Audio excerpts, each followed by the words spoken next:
میزان ڈیجیٹل کے ساتھ راجہ شاہد لطیف حاضر خدمت ہے۔ آج ہمارے مہمان ہیں آزاد کشمیر کی ایک نامور شخصیت، سیاسی اور سماجی اور پی ٹی آئی کے مرکزی ڈپٹی جنرل سیکرٹری جناب انصر پیرزادہ صاحب۔ ہم آپ کو میزان ڈیجیٹل میں خوش آمدید کہہ رہے ہیں۔ اس وقت انڈیا اور پاکستان کے درمیان ایک اعصابی جنگ شروع ہے، اور انڈیا پے در پے کبھی تو آبی جارحیت کر رہا ہے، کبھی میڈیا کی جارحیت کر رہا ہے، کبھی سفارتی جارحیت کر رہا ہے، اور پاکستان کو آئسولیٹ کرنے کے در پہ ہے۔ آپ کیا کہیں گے؟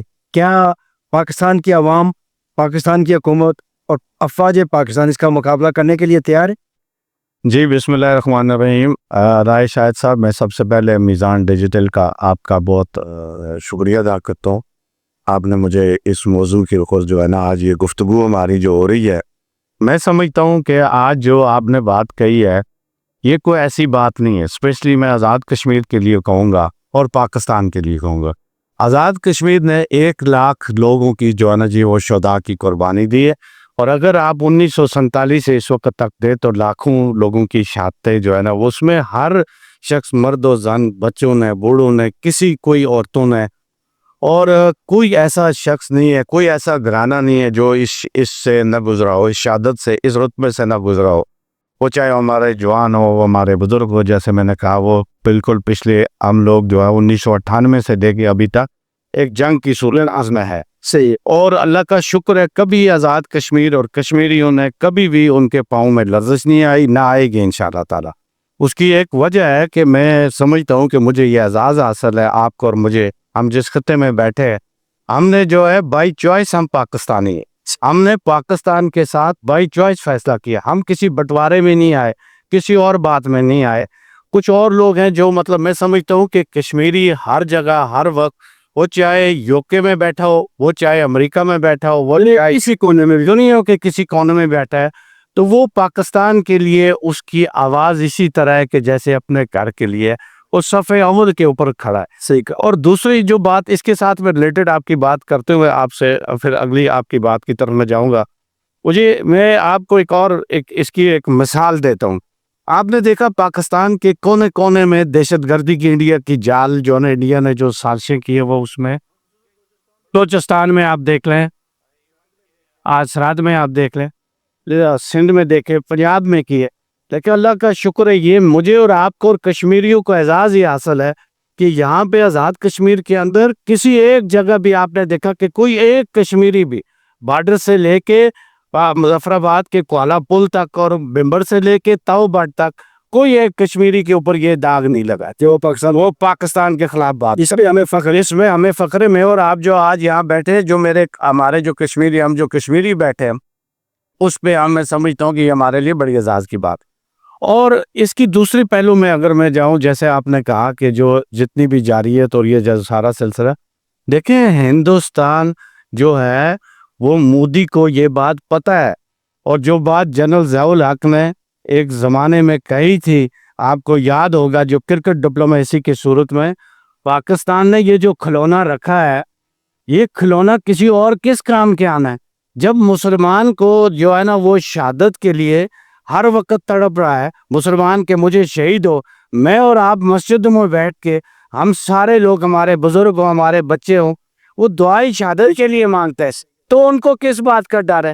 یہ مودی کی اس جنگ سے وہ ڈر سکتے ہیں؟ تو اگر یہ ڈرتے تو آزاد کشمیر کے اندر پچھلے پورے عرصے میں کتنی کوششیں کی، کتنا پیسہ بہایا، لیکن وہ اللہ کی مہربانی سے یہاں پہ آزاد کشمیر کے لوگوں نے اسے سب ناکام بنا دیا۔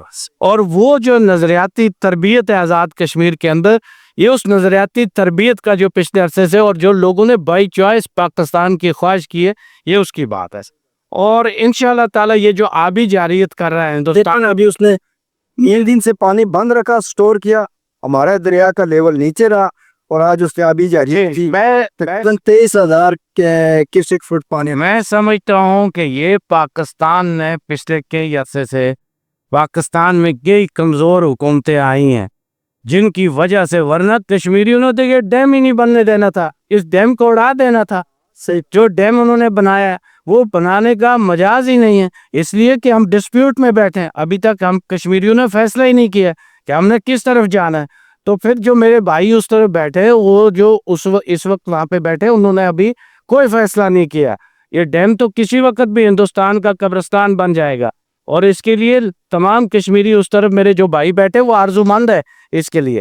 اور دوسری بات جو میں کہنا چاہتا ہوں اس کے ساتھ جڑی ہوئی، میں سمجھتا ہوں اس وقت جو پاکستان کے فیصلہ ساز لوگ بیٹھے ہیں، جو پاکستان کے اداروں کے اندر بیٹھے ہیں، جو قومی سلامتی کے ضامن ہیں، انہیں بہت ساری چیزوں کو دوبارہ ری وزٹ کرنا پڑے گا.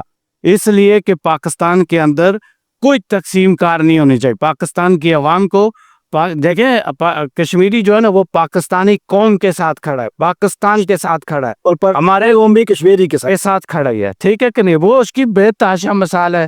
آپ زلزلہ دیکھ لیں، آپ کوئی اور بات دیکھ لیں، اس میں کوئی دوسری بات نہیں ہے. اس لیے کہ پاکستان کی شرح ہے کشمیر اور کشمیریوں کا دل ہے پاکستان. ٹھیک ہے کہ یہ دونوں چیزیں ایک جسم کی مانند کی صورت ہے. اچھا، اب اس میں دیکھیں نا کہ وہاں پہ یہ پہلگام میں جو ان کا سیکورٹی فیلئر تو میں نہیں کہتا، اس کو تو پری پلان میں کہتا ہوں، اور وہاں کے لوگ بھی یہ کہہ رہے ہیں کہ ہم جنگ نہیں چاہتے، ہم ڈپلومیسی چاہتے ہیں، ہم سیاحت چاہتے ہیں، ہم امن چاہتے ہیں وہاں کا رہنے والا. اور یہ اوپر سے کہہ رہے ہیں کہ جی فلاں آ کے اچھا، جو انہوں نے پہلی رپورٹ جاری کی اس میں امریکن ساخت کے اسلحے کی نشاندہی کی گئی، بندہ اس کی جو شبیہ جاری کی گئی وہ افغانی تھا، اور اس وقت امریکہ بیٹھا ہے اس اسلحے سمیت، اور وہ بذریعہ اسرائیل. اور آج ایک خبر چل رہی ہے کہ اسرائیل کی آرمی، مسلح آرمی جو مقبوضہ کشمیر میں سری نگر میں آ چکی ہے. اب یہ حالات ہیں، اس کے باوجود وہ پاکستان پہ الزام تراشی کر رہا ہے. اس بارے میں آپ کیا کہیں؟ جی دیکھیں، میری بات سنیں، وہ ایک مکار قسم کا سیون ہے. اور مودی ہمیشہ جو ہے اپنی ساکھ جب اس کی ساکھ گرتی ہے، بری طرح گرتی ہے، وہ کشمیر کا ایک سہارا لے کے وہ کوئی نہ کوئی اس طرح کی ڈرامے بازی کرتا ہے. آپ نے دیکھا ہوگا کہ کشمیر کے اندر کشمیری لوگ بھی پرامن رہنا چاہتے ہیں، کشمیری بھی پرامن لینا، لیکن کشمیریوں کو یہ حق حاصل ہے کہ وہ واقعی خود ارادیت کے لیے اپنے حق کے لیے جدوجہد کریں. سیاسی جدوجہد وہ کرنے کا حق رکھتے ہیں. آپ نے یہ کوئی پہلی دفعہ کی بات نہیں ہے. پچھلی دفعہ جب مودی نے اسی طرح کی واردات کی تھی تو آپ نے دیکھا ہوگا کہ پھر جو ابھی نندن یہاں سے جس طرح اس کو چائے پلا کے یہاں سے بھیجا گیا تھا، ٹھیک ہے کہ نہیں، تو ابھی بھی اس کا میں سمجھتا ہوں کہ مجھے ایسے لگتا ہے کہ مسلمان تو شہادت کے لیے ہر وقت مطلب جو ہے وہ مطلوب مقصود محمد، لیکن مجھے لگتا ہے کہ ہندوستان واحد ایک ہی ملک ہے جہاں ہندو رہتے ہیں. مجھے لگتا ہے کہ ان کا قبرستان بنانے کا وقت قریب ہو جاتا ہے. اور میں یہ سمجھتا ہوں کہ یہ ساری سازشیں جو اس وقت مودی کر رہا ہے اور یہ جو پاکستان کے خلاف جھوٹے پروپیگنڈے استعمال کر رہا ہے، یہ جس طرح کی سازشیں اور یہ حرکات اسکنات کر رہا ہے، دنیا اس کو دیکھ رہی ہے، پوری دنیا اس وقت دیکھ رہی ہے، واضح ہو چکا ہے اس کی جو یہ سارے ڈرامہ بازی وہ پوری دنیا میں واضح ہو چکا ہے. اور مجھے ایسے لگتا ہے کہ شاید یہ جو مودی نے راستہ یہ چیزیں جو کھولی ہیں، میں سمجھتا ہوں کہ ابھی جو بات سندھ طاس معاہدے کی بات اس نے کی ہے، تو ہمیں تو سب سے پہلے یہ ڈیم جو ہے نا جی وہ کشمیریوں کو کہا جائے. کشمیری یہ ڈیم ختم کرنے کے لیے تیار ہے، اس لیے کہ کشمیری اس کے اندر بالکل شامل نہیں ہے. اور میں اس وقت یہ سمجھتا ہوں کہ پاکستانی قوم، پاکستانی حکومت، آزاد کشمیر کی عوام اور افواج پاکستان ہر طرح کی جارحیت کے مقابلے کے لیے تیار بیٹھے ہیں. اور انشاءاللہ ہم کبھی بھی ایسا نہیں ہوگا کہ ہم سرخرو نہ ہوں، اور اللہ تعالیٰ ہمیں سرخرو رہے گا.